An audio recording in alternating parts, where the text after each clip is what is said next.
तो हम लोग 2026 बोर्ड एग्ज़ाम का प्रिपरेशन कर रहे हैं।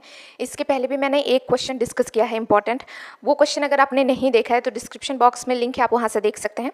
आज का हमारा सेकंड इम्पॉर्टेंट क्वेश्चन क्या है, दैट इज़ कूलम का नियम। ओके, देखिए सबसे पहले कोई भी नियम होता है उसका स्टेटमेंट बहुत ही इंपॉर्टेंट है। तो सबसे पहले हम स्टेटमेंट पढ़ते हैं और आप इसे नोट जरूर कर लेना। स्टेटमेंट क्या है, दो स्थिर बिंदु आवेशों के बीच लगने वाले आकर्षण अथवा प्रतिकर्षण बल कैसा आवेश है, स्थिर आवेश है ना। यानी कूलम का जो नियम है वो स्थिर आवेशों पर ही एप्लीकेबल है, जहाँ पर चार्जेस बिल्कुल स्थिर हो, मोशन यानी गति में ना हो। अगर गति में है चार्जेस तो वहाँ पर कूलम का नियम नहीं लगेगा। चलिए आगे पढ़ते हैं। अथवा प्रतिकर्षण बल दोनों आवेशों की मात्राओं के गुणनफल। दूसरा चीज यहाँ पर आप देखिए, आकर्षण अथवा प्रतिकर्षण बल, यानी आकर्षण बल भी लग सकता है, प्रतिकर्षण बल भी लग सकता है। इसका क्या मतलब है, इसका मतलब है कि दोनों बल लग सकता है। ये इस बात पर निर्भर करता है कि हमारे पास दोनों चार्जेस कैसे हैं, यानी दोनों आवेश कैसे हैं। मैं आपको एक कंसेप्ट बताती हूँ। अगर यहाँ पर देखिए दो आवेश है, एक Q1 और एक Q2, जो r दूरी पर एक दूसरे से कुछ दूरी, यानी कुछ दूरी, वो कुछ दूरी कौन सा है, r दूरी पर स्थित है। तो कह रहा है कि अगर ये Q1 और ये Q2 और ये r दूरी पर स्थित है, अगर Q1 भी प्लस हो Q2 भी प्लस हो तो यहाँ पे प्रतिकर्षण बल लगेगा। यहाँ पर आपको ध्यान देने वाली बात यह है कि एक जैसे आवेशों के बीच प्रतिकर्षण बल लगता है।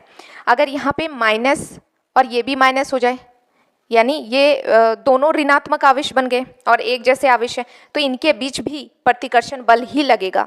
और अगर एक सिचुएशन, एक स्थिति ऐसा आए कि Q1 और Q2 दो चार्जेस है जो r दूरी पर स्थित है और एक चार्ज हमारा प्लस है, एक चार्ज हमारा माइनस है, तो इस स्थिति में, इस कंडीशन में हमारा जो बल लगेगा वो आकर्षण बल लगेगा।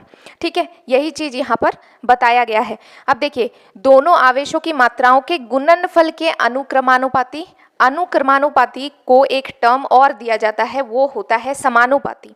तो दोनों सेम है, आपको ध्यान में रखना है।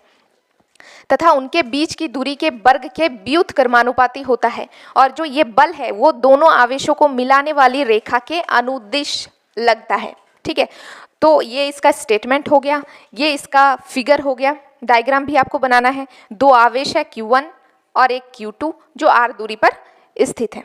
ठीक है, अब देखिए पहली बात तो कि जो इन दोनों पर बल लगेगा वो यहाँ पर दिखाया गया है कि इसके बीच जो लगने वाले बल है वो या तो आकर्षण होगा या प्रतिकर्षण बल, और वो क्यों होगा अभी मैंने आपको डिटेल में बताया। तो दोनों आवेशों की मात्राओं के गुणनफल के अनुक्रमानुपाती, यानी F अनुक्रमानुपाती या फिर समानुपाती दोनों आवेशों के गुणनफल के, तो F समानुपाती Q1 इंटू Q2, ये हमारा समीकरण नंबर 1 हो गया। दूसरा पढ़िए, तथा उनके बीच की दूरी के वर्ग के व्युत्क्रमानुपाती। एक तो व्युत्क्रमानुपाती है और दूसरा वर्ग के। समानुपाती का मतलब क्या होता है, देखिए जैसे F समानुपाती A, इसका मतलब क्या है, इसका मतलब है कि अगर F बढ़ेगा, जितना बढ़ेगा F उतना ही बढ़ेगा A, यानी डायरेक्टली एक दूसरे को इफेक्ट करेगा, प्रभावित करेगा। लेकिन अगर मैं बात करूं F व्युत्क्रमानुपाती 1/A, इसका मतलब है अगर F बढ़ेगा तो A घटेगा और अगर A बढ़ेगा तो F घटेगा। तो ये कंसेप्ट भी आपको ध्यान में रखना है। दूसरा है इनके बीच की दूरी के वर्ग के व्युत्क्रमानुपाती। तो F व्युत्क्रमानुपाती है 1/r² के। क्यों? क्योंकि यहाँ पर दूरी तो r है लेकिन वर्ग के बोला है ना, तो r का स्क्वायर।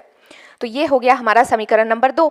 अब हम समीकरण 1 और 2 से क्या लिख सकते हैं, लेफ्ट हैंड साइड हमारा बराबर है, तो हम ऐसे मर्ज करके लिख सकते हैं F समानुपाती Q1 into Q2 upon r²। अब समानुपातिक का चिन्ह यानी सिंबल जब भी हटता है तो हमारे पास एक नियतांक आता है, यानी कांस्टेंट। नियतांक का मतलब क्या है, एक ऐसी क्वांटिटी जो कभी चेंज नहीं होगी, उस पर किसी चीज का कोई इफेक्ट ही नहीं पड़ता है। तो F इज इक्वल टू, इस कंडीशन में हमारा नियतांक हो जाएगा K। तो हमने समानुपाती का चिन्ह हटा दिया, तो F equal to K into Q1 into Q2 upon r²। जहाँ पर हम लिख देंगे, मेंशन कर देंगे कि जहाँ हमारा K जो है वो नियतांक है, कांस्टेंट है। तो ये हमारा कूलम का नियम खत्म हो गया। लेकिन देखिए इससे रिलेटेड फिजिक्स में न्यूमेरिकल भी पूछा जाता है, आंकिक प्रश्न भी आते हैं, तो उसके लिए आपको ध्यान में ये सारे वैल्यूज रखनी पड़ेंगी। जैसे K तो नियतांक है, ये तो पता है, लेकिन K का कुछ ना कुछ वैल्यू तो होगा, है ना। तो K बराबर हम लिखते हैं 1/4 पाई एप्सिलॉन नॉट। 1 और 4 को समझने में तो आपको कोई दिक्कत नहीं होगा। पाई तो पाई है, राइट। एप्सिलॉन नॉट क्या है, इसको क्या पढ़ते हैं, एप्सिलॉन नॉट। देखिए एप्सिलॉन नॉट होता है निर्वात की विद्युतशीलता और इसका मान क्या होता है 9 इंटू 1/4 पाई एप्सिलॉन नॉट यानी के बराबर बोल लीजिए या फिर 1/4 pi epsilon not is equal to बोल लीजिए, सेम ही चीज है।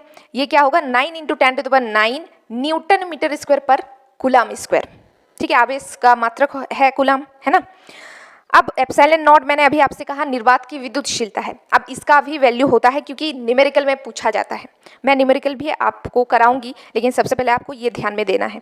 तो एप्सिलॉन नॉट का मान क्या होता है 8.85 इंटू 10⁻⁻12 और जस्ट के का यूनिट जो के का मात्रक है उसको आपको जस्ट घुमा के लिख देनी है। तो अगर आप के का मात्रक को ध्यान में रख लेते हैं तो एप्सिलॉन नॉट को याद करने की जरूरत नहीं पड़ेगी, ठीक है।